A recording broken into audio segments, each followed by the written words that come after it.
Yes, amen. Hallelujah. Sa bawat isa sa atin, no? Kaya we thank God, no, to this year, no, 2025 ay nagkaroon tayo ng mga blessings, no, madami mang trials na dumating, problema, but we thank God, no, kasi nga mga kapatid, no, na tayo ngayon ay nandito pa, no?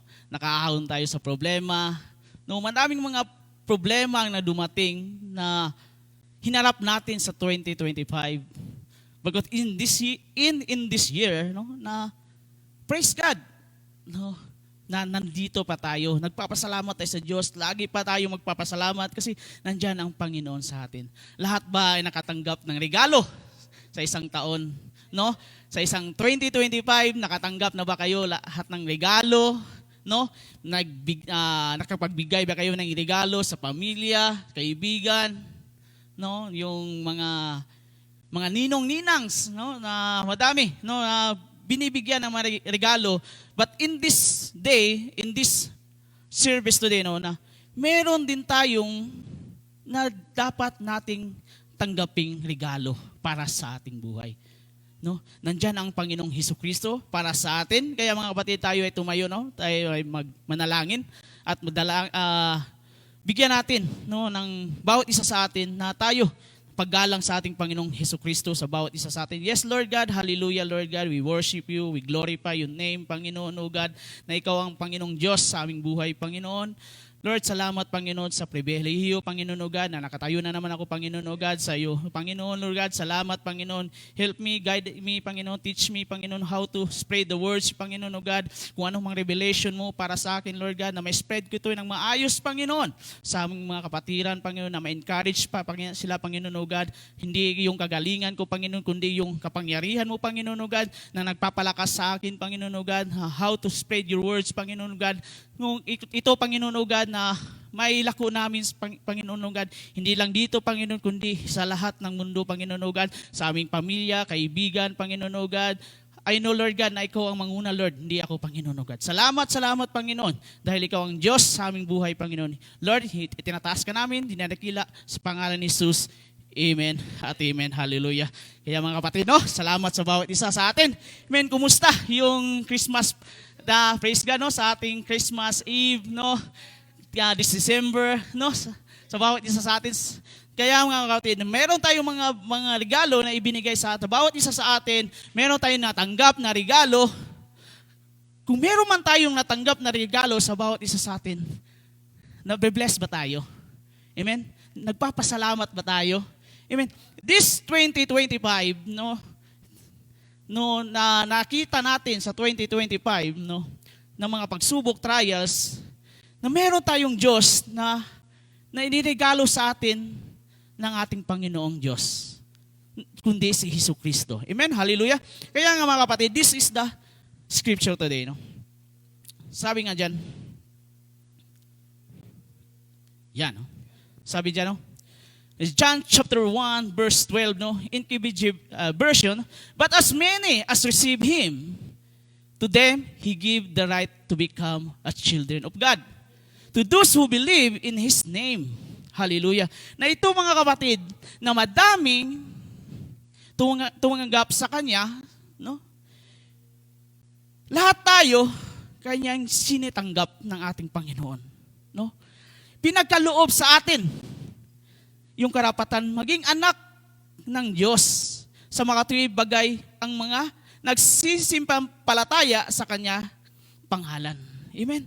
Nung tinanggap natin ang Panginoon sa ating buhay, na pinagkaloob sa atin yung karapatan na maging anak niya. Amen. Kasi nga mga kapatid, higit sa ating kalaman, no, na tayo, before pa noon, no? This is the greatest gift one can receive. The close of year is not material possession. No? Ito yung pinakadakilang regalo ng natanggap mo this year, hindi yung mga material na pag-aari mo. Ano ba yung, kasi nga, 2025 no? Dati meron kang sa 2024, meron kang New Year resolution, di ba? Amen? This 2025, Lord, magkakaroon na ako ng madaming negosyo, no? Malaking ipon sa bank account, makita ko yung someone ko. Amen? No? Na makita ko yung bagong ako. Amen? Di ba?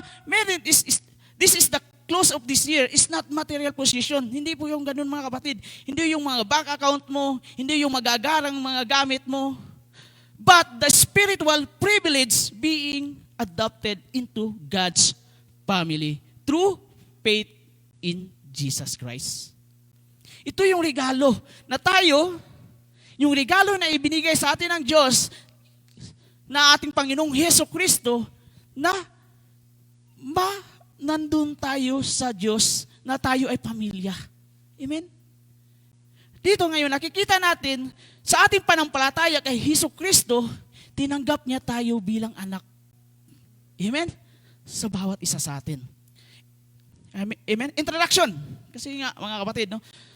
Kasi mamaya may mga pasurpresa tayo, no? Amen? Hallelujah. Amen. We thank the Lord sa ating buhay. Amen? Hallelujah. Kaya nga sabi ngo, introduction, no? Sa ating buhay, no? Looking back, 2025. Amen. Balikan natin yung taong 2025 sa buhay natin. Amen? Hallelujah. Kasi nga, mga kapatid, pagkatapos nito, may tatayo isa-isa tayo dito, no? Looking back, 2025. Amen? Hallelujah. Kaya nga, mga kapatid, 30 minutes o 45 minutes, tapos na tayo dito. Amen? Hallelujah. Kaya mga kapatid, no? Looking back, 2025, kung paano ka niya sinustain, sinalba. Nung dati nga ikaw, yung 2025 in trials sa buhay mo, nung nakita mo, no? Dati, no? Wala kang Panginoon, no? Hindi ka marunong manalangin. But in the 2025 trials sa buhay ng bawat isa, circumstance trials na dumating sa buhay mo, dapat natin pasalamatan ang Panginoong Diyos. Looking back, 2025, we thank Jesus. Amen? Hallelujah. Na tayo, mga kapatid, na meron tayong Diyos sa bawat isa sa atin, may dumating man trials noong this year, 2025, sa ating buhay, dapat magpapasalamat tayo sa Panginoon. Amen? Hallelujah. Kaya mga kapatid, looking forward, no? Nabalikan natin yung mga taon, yung taon na ito, na paano ako naging ganito? Paano ako naging blessed sa Panginoon? Looking forward to 2026, dapat magpatuloy pa rin tayo. Kung ano yung pinagpala nung 2025, dapat ganun din sa 2026, sa pagpasok ng taong 2026. No, amen? Kung paano kanya sinustain, paano kanya be-bless, ganun din dapat. Kung paano mo siya nakilala this 2025, ganun dapat din sa 2026. Dapat looking forward to 2026, we thank Jesus. Ngayon pa lang, magpasalamat ka na sa Panginoon. I know dapat, kapatid, no? Before in this scripture, no?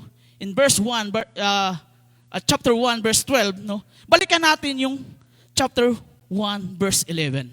Kasi sabi na ito, the tragic rejection. Ito ba yung trahedya na nireject ang ating Panginoon?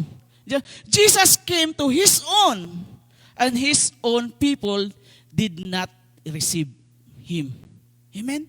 Na pumarito ang Panginoon sa kanyang bayan, pero yung tao, hindi tinanggap siya sa sarili niyang bayan. Amen?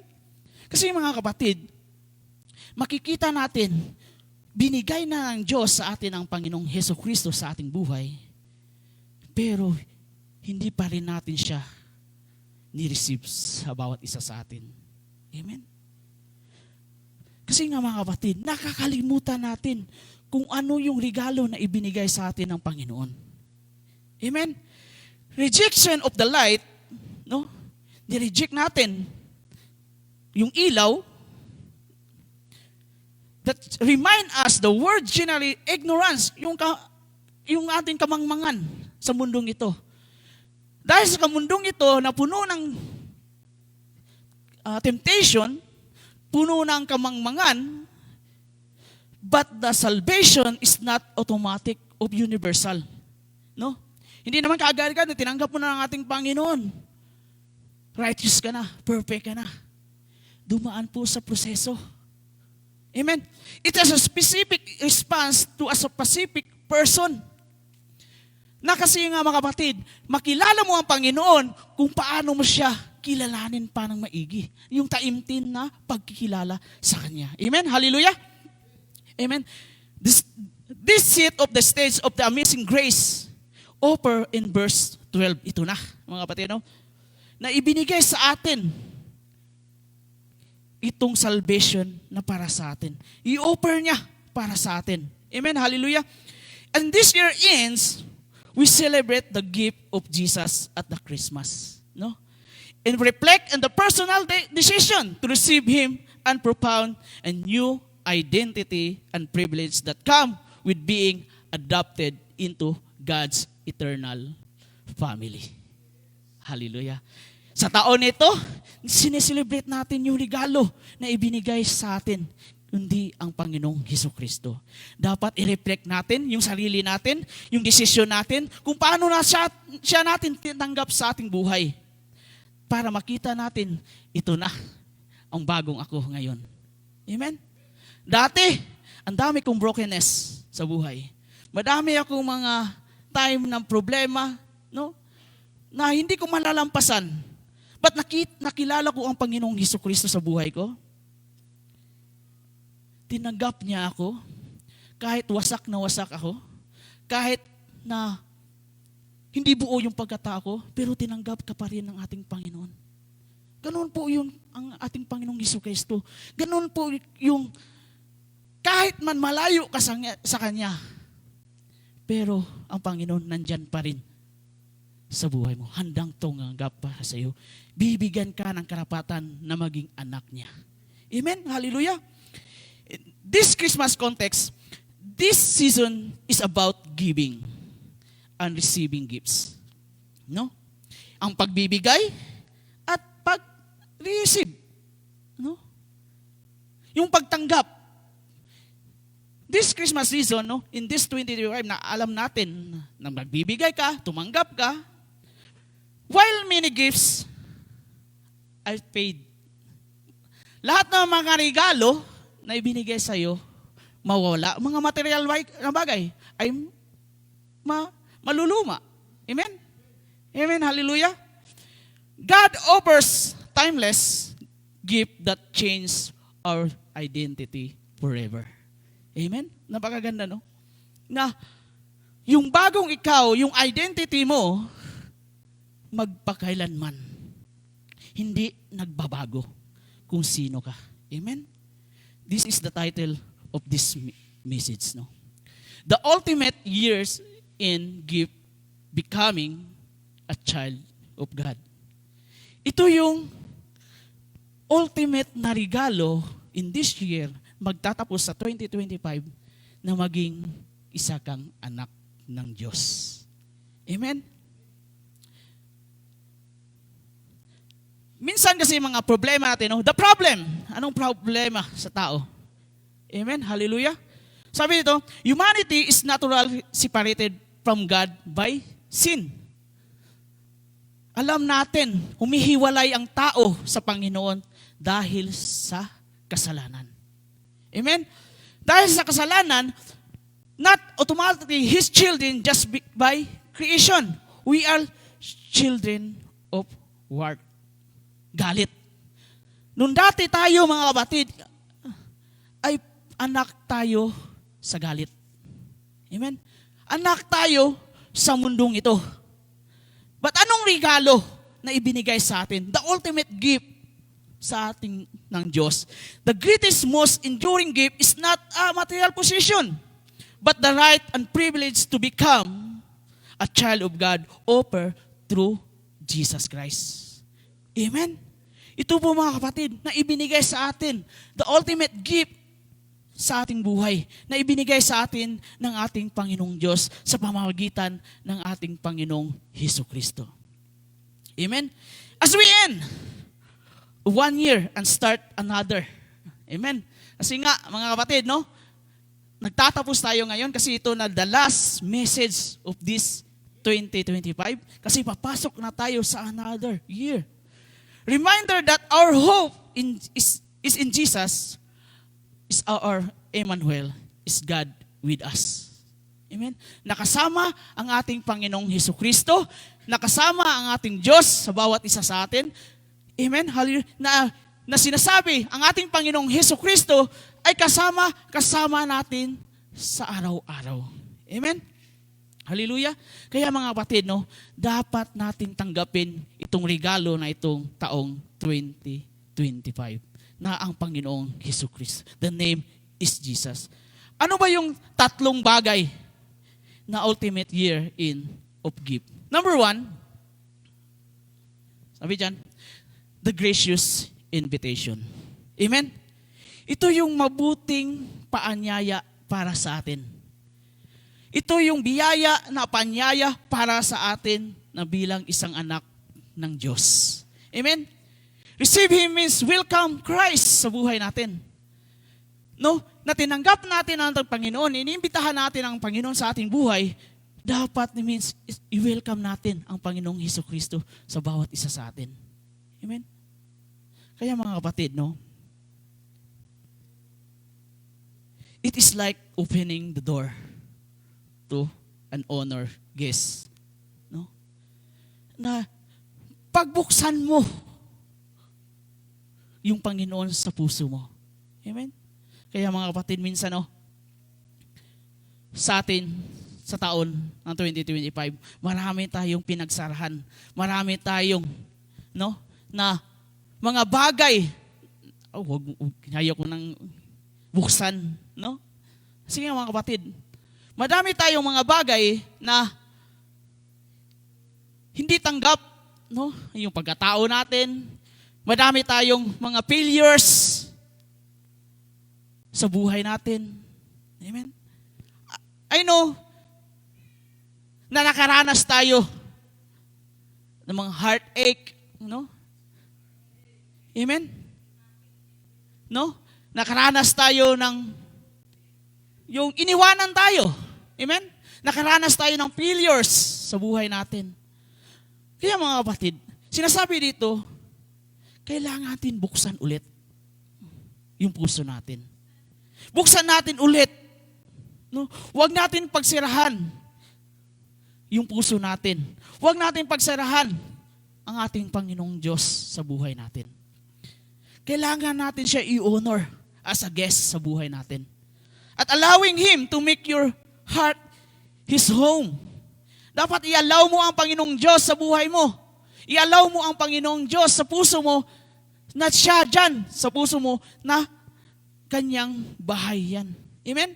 It involves repentance o turning from sin. Dapat tayo mga kapatid, no? Magsisi kung ano may yung kasalanan natin. Amen? This invitation sa ating buhay na ito'y napakagandang invitasyon para sa atin. No? Na magkaroon tayo ng Panginoon na kailangan natin siyang tanggapin sa puso natin. Kaya mga kapatid, no? Isang kadahilanan sa ating makatao sa ating buhay, no? No? Na akala mo wala nang tatanggap sa iyo. Akala mo wala nang nagmamahal sa iyo. Amen? Hallelujah? Kaya mga kapatid, no? Kasi nga, that is your feelings. No? Feelings mo lang yon na akala mo na iniwanan ka ng mundo. Na akala mo na wala nang tatanggap sa akin, makasalanan ako. Wala na akong tatanggap sa akin kasi nga madami akong failures, marami akong problema. But that is Jesus sa iyong buhay. Merong nagmamalasal sa iyo, merong tatanggap sa iyo. No? Nandyan ang Panginoon para sa atin. Amen? Praise God, no?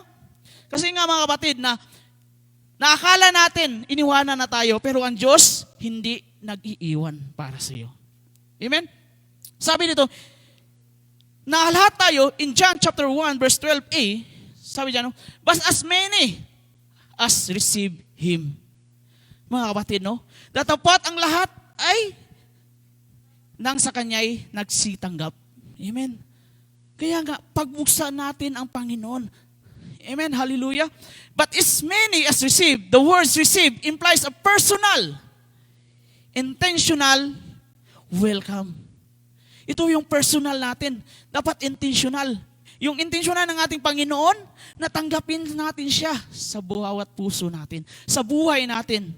I-welcome natin siya as our Lord, our Savior, mga kapatid. Like inviting an honored guest into your home, mga kapatid, kung paano natin, meron tayong may dumating na bisita sa atin, no? Kung paano natin sila, no?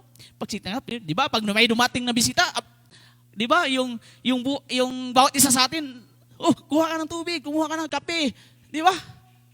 Asikaso. Paano, mga kapatid, yung Panginoong Diyos ay dumating sa buhay mo? Inaasikaso mo ba yung panampalataya mo sa Kanya? Inaasikaso mo ba kung paano siya dumating sa buhay mo? Amen? Ganon din dapat tayo. It's more than just accepting a gift, it's a taking Him into your heart and life. Dapat tanggapin mo siya ng buong puso at sa iyong buhay. Amen? Amen? Hallelujah. Ganon din, mga kapatid. Paano natin siya tanggapin? Receiving Jesus is essential first step of faith. No?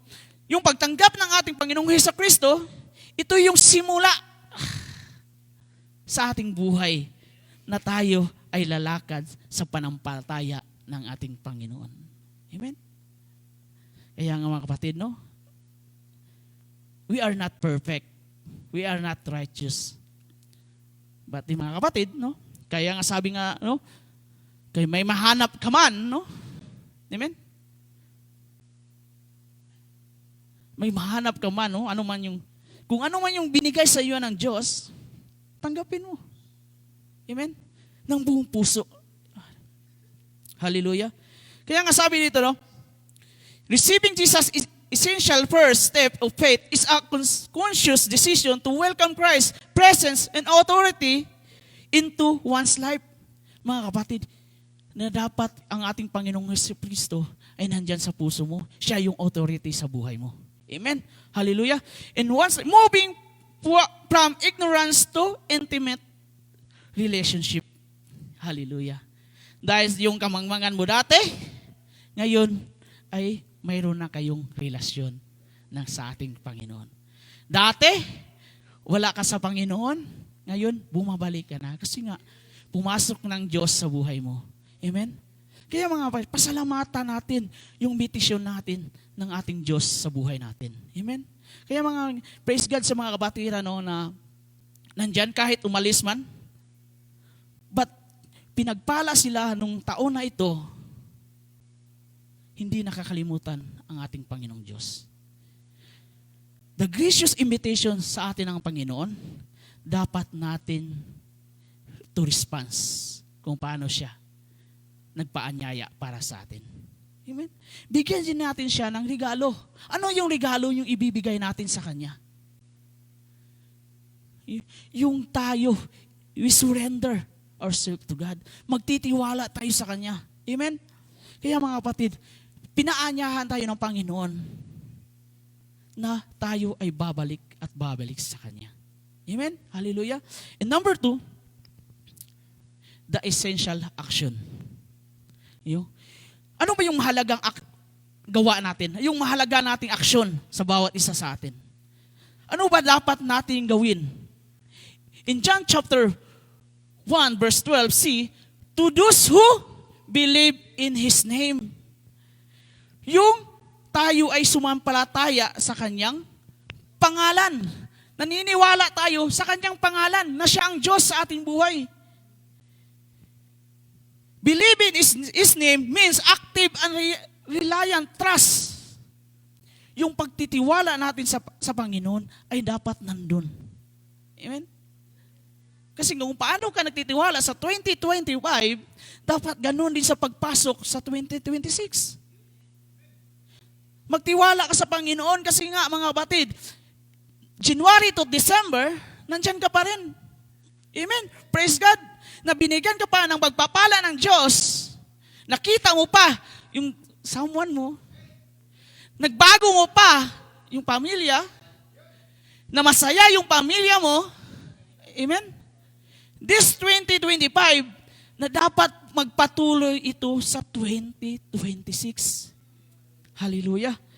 That more than just intellectual agreement to fact about Jesus, it's full reliance and commitment in one's entire being, internal destiny to Him. Amen? Hallelujah. Dapat yung buong pagtitiwala mo sa Kanya, buong pangako mo sa Kanya, ay dapat nandun sa buhay mo. Hallelujah. No? Yung internal destiny to Him. No? Kaya mga kapatid, today, ito yung action dapat natin. No?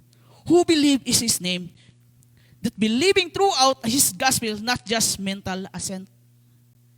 Hindi lang sa ating, no? Nasa sangayunan sa ating isip, hindi lang ito. Hindi, ganun po, mga kapatid, no? Dahil binigyan ka ng gospel ng Panginoon, binigyan ka ng salita ng Panginoon, no? Gusto mo yung binigay sa iyo, gusto mo pagpapala lagi. Amen. Yung ibinigay sa iyo, yun, ganyan, Lord, yan lang lagi yung ibibigay sa akin. Huwag na yung mga problema, Lord. Amen. But it's a relational trust and reliance to believe His name means trust in the whole character and nature of Jesus. Buong pagtitiwala at pangako dapat makikita sa buhay mo na nagtitiwala ka sa Panginoong Hesukristo. That He is a God incarnate. Ang ating Panginoon nagkatawang tao sa atin. Nagpapakita sa atin na Siya yung Savior who died for our sins. No? Siya yung Diyos na nagliligtas sa atin sa ating kasalanan. Amen? Hallelujah. It is all believing in commitment, entire, eternal destiny to Jesus. Trusting Him completely as your only hope and salvation. Dapat magtitiwala tayo completely at mayroon tayong pag-asa sa ating Panginoong Diyos. Hallelujah. No? Kaya mga kapatid, no? Itong regalo ng Diyos para sa atin na makikita natin in John chapter 1 verse 12, no? No, paano siya na naghayag ng kanyang sarili para sa atin. Kung paano siya ibinigay niya ang kanyang anak para sa atin. Na tayo, no? Pagpalain pa tayo this 2026, no? Kung ano man yung pagkukulang nung 2025, no? Na akala mo nakukulangan ka, na akala mo walang laman yung buhay mo. Pero dapat natin i-look back kung paano ang Panginoong Diyos sa ating buhay. Amen? Lagi tayong magpapasalamat kung paano siya nandyan para sa atin. Kung paano siya na naghari sa 2025 sa buhay mo. Amen? Kaya mga kapatid, no, huwag nating hayaan na pagdating na naman ng 2026, kasi meron tayong mga New Year resolution eh. Magbago na ako, Lord. Magpapapayat ako, Lord. Magpapaganda ako, Lord. Magpapatangkad ako, Lord. Amen? Di ba? Kasi nga mga kapatid, kasi minsan kasi, tayo no, bilang isang tao, puro salita lang. Amen? Kasi mga kapatid, na makuha natin kung ano yung nililes mo, sinusulat mo, kung ano yung gagawin at dapat unahin mo yung tanggapin ang ating Panginoon sa buhay mo. Amen? Kasi nga, pag inuna mo tinanggap yung si Hesukristo sa puso mo at sa buhay mo, lahat ng taon, nakasama mo ang Diyos, ay lagi kang binibless ng Panginoon. Amen? Kaya mga kapatid, yung action dapat tayo ay magtitiwala sa Kanya. Dapat nandun yung pagtitiwala, yung full trust natin, full reliance at full commitment natin sa Panginoon. Amen? Kasi mga kapatid, minsan kasi sa tao, Lord, hindi ko nakuha sa 2025 yung gusto kong pinapangarap ko, Lord. Gusto kong gawin, Lord. Amen? Lord, sa taong ng 2026, Lord, dapat, Lord, ma-answer prayer na ako, Lord. No? Kasi 5 days to go na lang eh. Amen? No? Na tayo mga kapatid, 5 days to go, nalilipat na tayo sa 2026. Amen? Kasi alam natin sa taong na 2025, madaming trials na dumating. Madaming problema dumating. Kasi hindi mo makakalimutan yun eh. Amen? Pero pag-asama mo ang Diyos, dapat mo siyang pasalamatan. Bakit? Dahil nandyan ang Panginoon sa buhay mo. Nung may problema ka, may circumstance ka, may trials ka sa buhay, nandun ang Panginoon na sinamahan ka hanggang sa taon na ito. Amen? No? Na binigyan ka pa ng pagpapala ng Diyos. No? Nakita mo pa yung hinihiling mo, yung wini-wish mo, yung pinagpipray mo sa Panginoon. Amen? Kaya mga kapatid, huwag natin kalimutan yung 2025 kung paano tayo inahon ng Panginoong Hesukristo, ng Panginoong Diyos. This 2026, dapat tayo ay lumago pa sa ating panampalataya. Dapat lumago pa tayo at makilala pa natin ang Panginoong Hesukristo sa buhay natin. Amen? And lastly, the astonishing privilege. Ang kahangahangang pribilehiyo para sa atin ng Panginoon. No? The Greek word is exousia, means authority or privilege or honor, not ability. Hindi yung kagalingan natin, no? Yung ability ng Panginoon. No? Alam natin sa ating sarili, no? Meron tayong ability. But God grants us to official standing and position to be called His children. No? Na tayo mga kapatid, no? Na nandyan ang Panginoon, yung authority ng Panginoon, yung pribilehiyo ng ating Panginoon, na gawin kang anak ng Diyos. Amen? Na nandyan ang Panginoon sa iyong buhay, na masarap pakinggan. Yes, Lord, anak mo ako, Lord. Ang sarap pakinggan na meron pala akong tatay na hari sa hari. Meron akong tatay na nandyan sa langit na binigyan ako ng karapatan na maging anak. Amen? Kasi tinanggap po natin. Huwag tanggapin natin yung paanyaya ng ating Panginoon. Yung pribilehiyo na natin ng Panginoon para sa atin. Na tayo ay bilang tatawagin niyang, sabihin nyo, ang sarap pakinggan, no? Ang nagsabi sa'yo, yan, anak ko yan. Yung bata na yan. Anak ko yan, yan, anak ko yan. Merong nagsasabi na, salamat Lord, nakasama kita. Amen? Hallelujah? Hallelujah? Kaya mga kapatid, no? Na kahit na, amen, no? Iman Bacosa, no? Na meron tayong Diyos na handang tumanggap para sa atin. No? Napakaganda yung buhay natin, no, na this 2025 natatawagin tayong anak ng Diyos. Amen. Kaya mga kapatid, in John chapter 1 verse 12b, to them He gave the right to become children of God. Hallelujah. Hallelujah. This is the promise sa atin ng Panginoon. Ito yung pangako ng Diyos sa ating buhay in this year in 2025. Na tatawagin tayo isang anak ng Diyos sa ating buhay. Na pinagkalooban tayo na maging karapatan Diyos. Amen? He gave the right to become a children of God. This is a gift of grace. Ito yung regalo ng biyaya para sa atin. Kaya mga kapatid, no, kahit makasalanan ka, makasalanan tayo, hindi natin deserve, pero ibinigay pa rin ng ating Panginoon sa iyo. Ibinigay pa rin niya yung biyaya na para sa iyo. Ganun ang Panginoon. Hindi tumitingin ang Panginoon kung anong nakaraan mo. Hindi tumitingin ang Panginoon kung sino ka.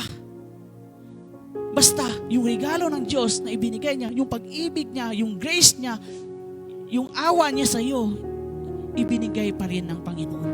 Dahil alam ng Diyos, darating at darating ang araw na tatawagin kanyang anak. Amen? Hallelujah! Not something earned by works or status. Hindi natin ito makukuha, ang grace na ito. Kahit pag gaano ka gagaling sa ministry, kung gaano ka pagagaling magsalita, kung gaano ka pa madaming mga verse na memorya mo, hindi mo makukuha. Kasi ibinigay na ng Diyos sa iyo . Ang gusto ng Diyos, tanggapin mo na lang. The right is granted authority and honor and merit privilege. Amen? Kaya mga kapatid, tayo, bilang anak ng Diyos sa atin, tanggapin natin bilang siyang ama sa buhay natin. Amen? Number 1, ano ba yung position natin? Number 1, a new position. Ano ba yung position mo na ngayon? Kasi nga, binigyan na tayo ng pribilehiyo ng ating Panginoon maging anak. Member of God's family, we gain a secure and permanent status as God's children. No? Ito yung position natin, permanent na tayo sa anak ng Diyos. Here's yung tagapagmana na tayo of His promises and kingdom. Tagapagmana tayo sa kanyang pangako at sa kanyang kaharian. Ito yung position natin ngayon, mga kapatid. And number 2, a new relationship. Amen? Yung bagong relasyon natin sa Panginoon. Amen? Knowing God's Abba Father, we have intimate access to God. Free run to Him in time of need or joy. Just beloved children runs to perfect dad. Amen? Na tayo mga kapatid, kasi nga may relasyon na kayo ng ating Panginoong Diyos, meron na kayong relasyon ng ating Panginoong Hesukristo, handa, nandyan na, pwede ka na. No? Lord, ito yung problema ko. We surrender to you, Lord. Lord, tulungan mo ako, Lord. Kung ano mang meron ako, Lord, ano mang pangangailangan ko, Lord. Dumating man sa akin yung mga bad times, Lord. Dumating man sa akin yung good times, Lord. Lord, nandyan ka pa rin, Lord, sa aking buhay. Amen? Nandyan ang Panginoon. Siya yung perfect dad natin. Amen? Daddy natin siya. Ama natin siya. He's our Abba Father. No? Kaya mga nalangin tayo, Abba Father. Kasi nga, meron na kayong relationship . Kasi nga, hindi ka pinabayaan ng ating Panginoon. Amen? Yung paghihirap mo dati, akala mo wala nang tumanggap sa iyo. Akala mo kasi iniwan ka. Kasi may mga problema na dumating. Akala mo lang yun. Merong Diyos, may ibibigay ang Diyos sa iyong buhay na kaya kang tanggapin. May ibibigay ang Diyos para pagpalain ka. May ibibigay ang Diyos na para ka bumangon sa buhay at magpatuloy. Kaya mga kapatid, no? Madaming mga kapatiran, maraming mga tao nagpapakamatay dahil sa depression. Kasi alam nila, nakakalimutan na sila. Amen? Kasi walang Diyos sa buhay nila. Kung may Diyos ka sa buhay niya, sa buhay mo, may pag-asa. Amen? Dumadating nga yung bagyo may pag-asa Amen? Hindi nga nanatili Amen? May bagyo mang dumating sa buhay mo, ang Diyos ay laging nandyan, nagprotekta sa iyo. Amen? And number 3, ano nature? Ano yung nature sa buhay mo? No? Ano na yung makikita sa iyong buhay? Ano na yung bagong makikita sa buhay mo? Kasi nga, tinawag ka ng anak ng Diyos, makikita sa buhay mo kung ano yung makikita, kung ano yung nilalaman ng puso mo. A new nature becoming like Him. No? Na tayo ay maging sa Kanya na, maging paano lumakad ang ating Panginoong Jesucristo sa buhay natin. Amen? Na makikita sa buhay mo ngayon, mga kapatid. As your children take after their parents, the true mark being a child of God is a growing desire to love what God loves, obey His commands, and live life that reflects His character. Amen? Yung nature mo ngayon, dati hindi ka nananalangin, dati hindi ka nag-aatin ng pagsasamba, hindi ka nag-aatin, hindi ka nagbabasa ng Bible verse, makikita mo na sa nature mo, pa sa pagkatao mo, wow, may pagbabago. Amen? Nakikita ko sa iyo, wow, nagsisimba na, no? Amen? Nananalangin na. Amen? Lahat ng bagay na kanyang gawin ay pinagkatiwala sa Diyos. Amen? Kung ano yung nakukuha niya, nagpapasalamat sa Diyos. Amen? Hallelujah. Kaya mga kapatid, nakikita natin sa buhay natin kung paano ni-reflect ng Diyos ni Jesucristo sa buhay natin, kung paano tayo ngayon. Amen? No? Napakaganda na meron tayong Diyos sa ating buhay. Makikita sa atin sa ating buhay. Di ba? Nung dati, yung mukha mo sopang stress. Di ba? Amen? Kasi makikita mo sa buhay mo eh. No? Di ba? Makikita mo sa buhay mo. Amen? Ngayon, makikita mo sa buhay mo, napakaaliwalas yung mukha. Napakaganda yung buhay. Kung may problema man, kayang-kayang lagpasan. Pinapanalangin sa Diyos. Amen? Kasi nga mga kapatid, meron ang kanang kasama ng Panginoon. Amen? Kasi nga mga kapatid, no, hindi ko man sinasabi na mga tao na hindi nagtitiwala sa Diyos, but kailangan natin. Amen? Kailangan natin sa buhay ang Panginoon. Para makita sa iyong buhay kung paano ka pinagpala. Amen? Para makita mo nung taon 2025, nandun ako sa kahirapan, nandun ako sa brokenness. Pero pagdating ng 2026, papasok, nandun yung pasasalamat mo na testimony, tinatawag. Testimony na tinatawag na papasalamat mo sa Diyos. Amen? Kaya mga kapatid, mamaya, kung ano yung gusto nating pasalamatan sa taong 2025. At dadako tayo sa bagong taong 2026. Amen? Inheritance and hope, children we are heirs of God. Tayo tagapagmana ng Diyos and co-heirs with Christ. Nakasama natin ang Panginoon sa bawat isa sa atin. Kasama natin ang Diyos. Siya yung binigyan tayo ng tagapagmana ng ating Panginoon. Promise eternal life and home in the heaven. We live with the hope in becoming like Christ when He returns. In John chapter 1 1 John chapter 3 verse 2, hindi ko nang sinali dyan, sabi dito, "Dear friends, now we are children of God, and what will be has not yet been made known. But we know that when Christ appears, we shall be like Him, for we shall see Him as He is." Dapat makikita si Jesucristo sa buhay mo. Dapat makikita kung paano si Jesus sa buhay mo, dapat magre-reflect sa iyong buhay. Amen? Hallelujah. Kaya nga mga kapatid, in this conclusion, sabi dyan, living a new identity in Jesus Christ. Dapat mamuhay tayo na bagong ikaw, nakasama ang ating Panginoong Hesus Kristo, bagong pagkatao. As this years comes to close, no? Ang pagtatapos na itong taon na ito, reflect on the only gift that offers purpose, belonging, and eternal security have you received. Jesus, and believe in His name, embrace the ultimate gift and step into the new year is beloved child of God.